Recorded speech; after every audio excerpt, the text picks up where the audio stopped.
My name is Andrew James, and I'm here to explain the importance of multimedia learning theories and implementation of some key principles. We will start with the cognitive load theory, which explains human cognitive processes.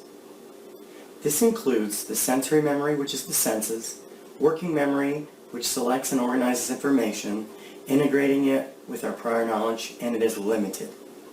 And long-term memory is the unlimited storage in the schema. Schemas are the organizational structures that help organize what has been learned. The cognitive load theory uses the cognitive architecture of humans to describe the issues with working memory. The architecture has some limitations. About 5 to 9 items are remembered within 20 seconds. To summarize the architecture, memory is unlimited in the long-term memory, which is changing constantly. We can easily learn from others because we take new knowledge and reorganize it in our schema. To problem solve, we can take a guess and check without knowledge, although with more knowledge it helps increase our problem solving abilities. Working memory is limited to relevant information to help us learn more in the long run. And our organization and linkage to other knowledge tells us when to use the correct information in the correct context. There are 3 types of mental loads. The intrinsic load is the number of elements in a presentation. It depends on the learner and what they know already, on the complexity of the learning material. Extraneous load occurs due to the way materials are presented, not because of how difficult they are. Germane load is the effective load because it's the mental effort put into learning. The goal is to use the appropriate amount of intrinsic load, lessen the extraneous load, and maximize your resources for learning.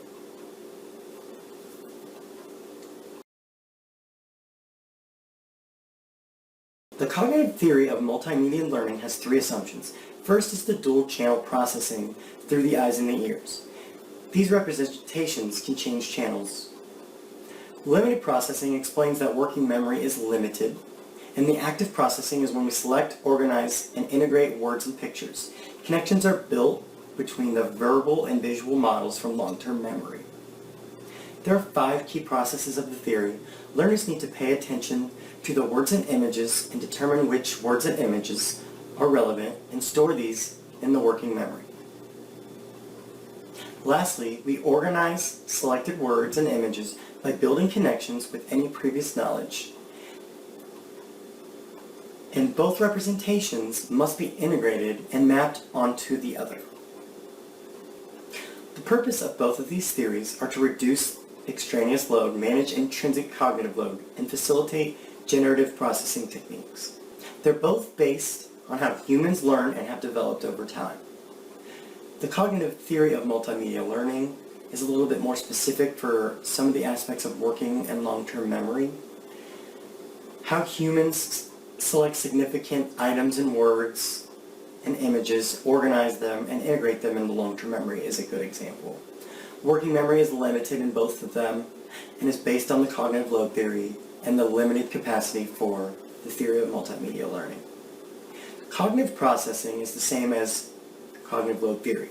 Extraneous processing is the same as extraneous cognitive load.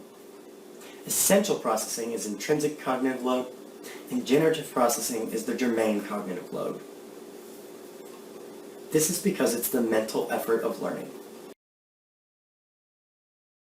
We can avoid cognitive overload by removing extraneous information and properly designing classes to lay out the instructional materials coherently.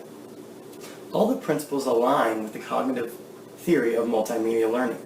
This is because learners have to actively and efficiently select relevant images and words, organize them, and integrate them together and build connections.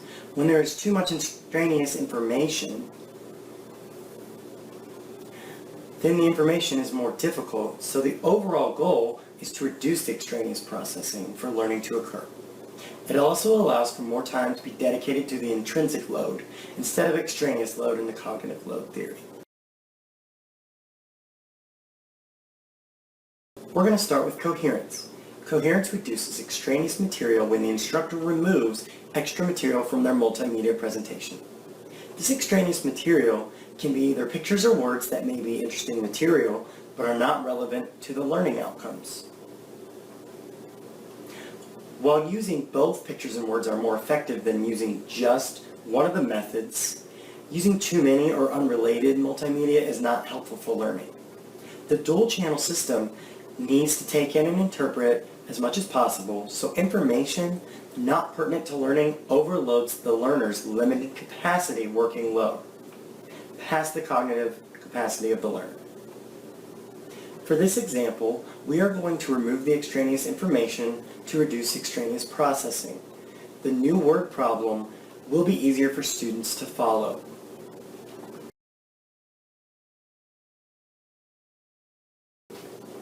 Signaling lowers the cognitive load by reducing the search for information, by cueing the learners to key information, and helping the learner select what is important. The extraneous information draws the learner's attention away from the true learning. Instructors can help organize information through text structure and display of text by using subheadings, subtitles, colors, or bolded words. In a picture, you could use arrows to connect words with pictures. This is an example of signaling. I pointed out the key parts of a circle using arrows to point to the specific parts of the image.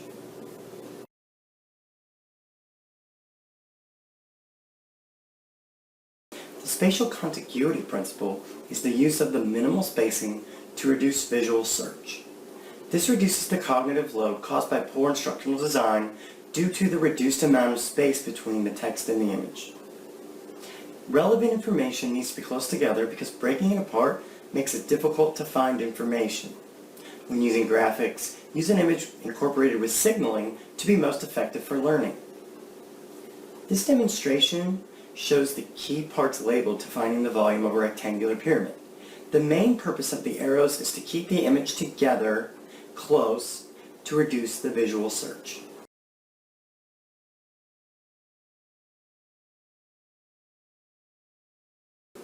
Last, we have refutation. Refutation text is used to contest a learner's position on a subject and address misconceptions. The three elements that are needed for refutation statements are the misconception, a clear refutation of the misconception statement, and a scientific explanation of the concept. Learners may have an abundance of prior knowledge and other factors, but they may also have the incorrect information. So refutation allows the learner to accept a new position in place of a misconception. This is my example of a refutation statement. So we have the misconception. Many learners believe that the number 34 times 10 to the third power is scientific notation. We have a refutation, but it is not, because the front number must be greater than or equal to 1 and less than 10. Then we have the correct explanation of the concept. The correct form is 3.4 times 10 to the fourth. That follows scientific notation.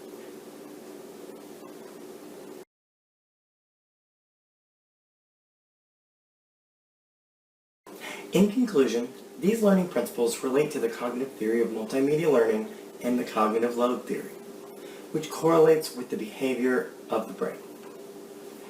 Within the cognitive load theory, we must remember to reduce the extraneous load through the proper design. We also need to generate active thinking with the germane load.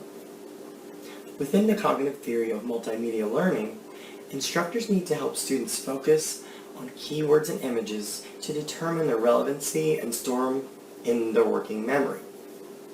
This is because of the working memory's limited capacity. Coherence, spatial contiguity, and signaling are designed to help learners focus on the important content and select it to remember.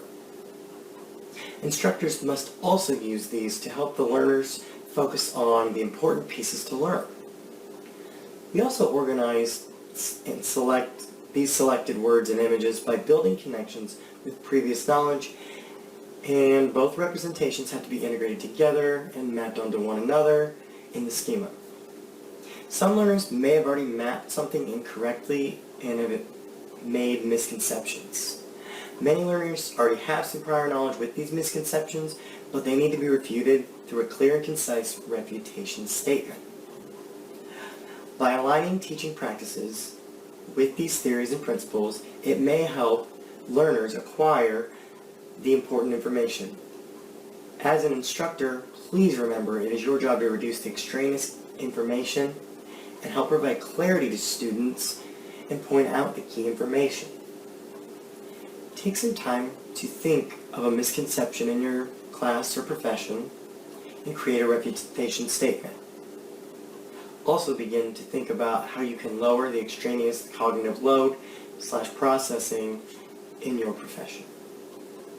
Thank you.